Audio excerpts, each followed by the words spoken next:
Alors, en 1798, le mot civilisation entre pour la première fois au dictionnaire de l'Académie française. Action de civiliser ou état de ce qui est civilisé, ça c'est le magnifique problème des définitions de dictionnaire.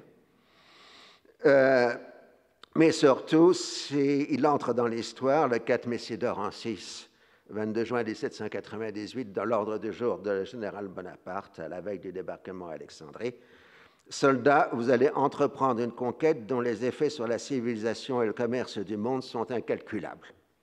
Et à partir de ce moment-là, le mot civilisation entre périodiquement dans le discours, y compris chez les officiers, comme se montre ce toast du 13 Vendémiaire en 7, 4 octobre 1798, dans un banquet républicain, à la civilisation de l'Égypte.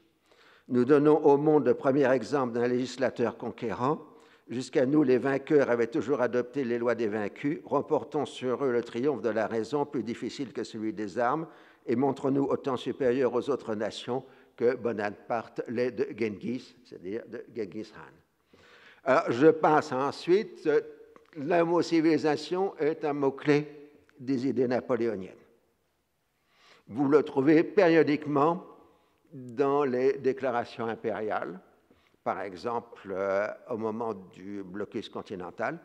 Il sert de justification à la conquête de l'Espagne et de l'Italie du Sud, parce que déjà ces régions sont considérées sous-civilisées en quelque sorte par rapport à la France. Et déjà, en 1812, la campagne de Russie est une guerre de la civilisation contre la barbarie russe.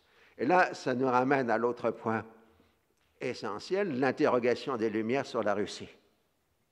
Je n'apprends rien à certains ici, évidemment. Voltaire fait de Pierre le grand héros civilisateur, sans le mot évidemment, tandis que Rousseau dit que ce qu'ils ont fait, c'est un plaquage et que la Russie est en train de perdre en quelque sorte son âme et sa personnalité. D'où ensuite la réaction allemande à la domination napoléonienne. Réaction allemande qui va être un discours contre la civilisation, puisque la civilisation, c'est la France, en quelque sorte.